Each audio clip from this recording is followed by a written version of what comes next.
What's going on, guys? Welcome back to another War Thunder video. Today we're flying out the Douglas BTD-1 Destroyer, a Tier 3 American aircraft with a battle rating of 4.3 in realistic battles. I'm on the Norway map, and I've deactivated the HUD just for a few minutes as we fly in, because there's really no need for it just yet. The Germans are several kilometers away. Plus, it gives us a chance to look at this beautiful aircraft. The BTD-1 was designed for the U.S. Navy, but it never actually saw combat as I understand it. By the time the Japanese surrendered in August of 1945, the U.S. Navy had received fewer than 30 of the BTD-1 destroyers. So this little beauty never actually saw combat in World War II.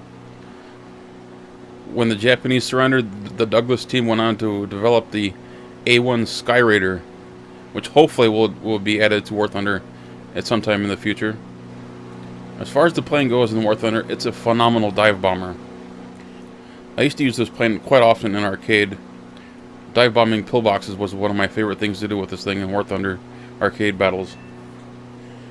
It's a bit more difficult to use against tanks because they're moving, and in order to hit anything moving, you're going to have to give up a lot of altitude to get really close to that target. When you're a bomber and you give up a lot of altitude, you end up getting into that same airspace as the fighters, which is awfully dangerous.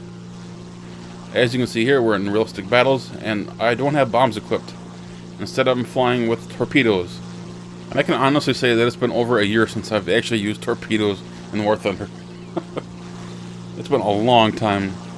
Generally speaking, when I take out a bomber, I usually just take out bombs. There's only a handful of maps in War Thunder that have naval targets for you to torpedo, so it makes sense to use bombs in most circumstances. Here we got some friendly ships being shot at. This is the small stuff to me that I love about War Thunder. As we're getting a little bit closer, you can see them showing up a little bit better. There are my torpedo sights. I'm just getting in for a closer look at this. It's the small stuff that I love. As a torpedo bomber, you're going to find yourself in a lot of hairy situations, such as I am potentially now. The fighters aren't all that high.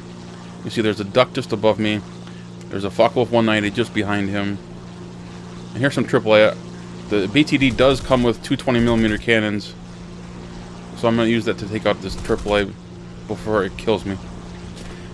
Norway is littered with AAA. There is so much AAA on this map that you honestly have to question what the hell the designer of this map was thinking, to be honest with you. Look at this AAA. Holy shit. Alright. Destroyers are in sight. I'm constantly looking around because I'm worried about this Focke-Wulf diving on me. He's not the only one. There's bandits everywhere above me. But I can't worry about them right now. I have to get these torpedoes off, kill a couple of destroyers, and return to base if at all possible. I got two torpedoes. I'm going to try to get this one right here just to the left. I'm going to lead my target just like you would cannons or anything else. Torpedoes are very slow. Alright, first one's in the water, second one's in the water. Now let's get the hell out of here. Boom! One destroyer down. What about the other one? Here it goes. Just got the ass end of it. That was close. Alright, time to head back to base. Check my 6. There's a Focke-Wulf coming in. Shit. This does turn remarkably well, even without the use of flaps. That was a very fast turnaround. Focke-Wulf 190 A5 gets a face full of 20s and he goes down. And that's one of the other things I love about this plane.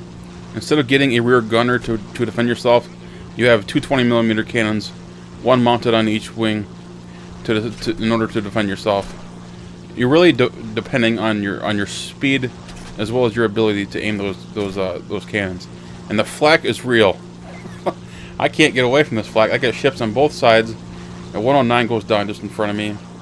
That's one German I don't have to worry about. But there's a Focke-Wulf above me. And watch where you're going, Chamberlain. Yeah, get that guy. Oh, they're swarming him. Alright, let's get back to base. A is unfortunately still under the enemy control. It's going to be a few minutes before we can actually land and rearm ourselves with either more torpedoes, or we can always J out and take out some bombs. Got some more AAA coming in from this little island. Oh shit, we're on fire. Cut the throttle, cut the throttle. Come on, fire, go out.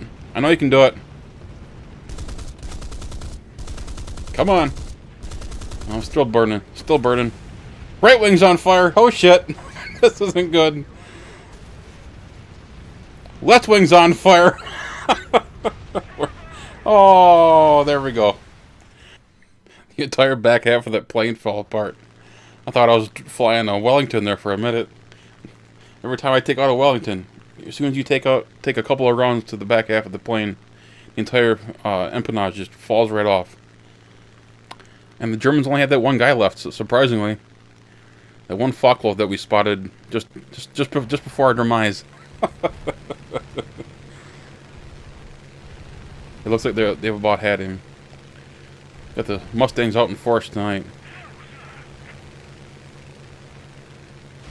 Nice job, guys. Nice job. P-51 finishes them off. And that wraps it up for this match. I'm honestly impressed by the P-51s in this match. Usually the Germans win. The Americans held their own tonight. Now we get to the interesting part of whether or not to recommend this plane. The BTD has gone through a lot of changes as far as its flight model is concerned. It used to be an absolute dream to fly.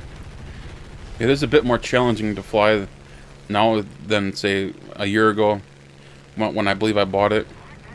However, it's still a very good bomber, and that's the important word though to keep in mind. It is still a bomber. You're not flying a fighter, so staying alive has more to do with your ability to stay fast and use those guns. You're not going to be able to outturn very many planes, trust me. If you're someone who only likes to fly fighters, then the BTD is not something I would necessarily recommend for you. However, if you're open to the idea of using a BTD every once in a while, I'd definitely recommend checking this out. The rewards are actually quite nice. And of course, it's got the best looking air brakes in the game, in my opinion. I would have shown off the air brakes in this match, but there really wasn't any need for it, to be honest with you. I didn't need it to do any crazy turns, or slow myself down for targets, or to make a fighter overshoot. Anyway guys, thank you all very much for watching. If you like this video, please click that thumbs up button. And of course, if you're new to the channel, please subscribe. Take care, guys.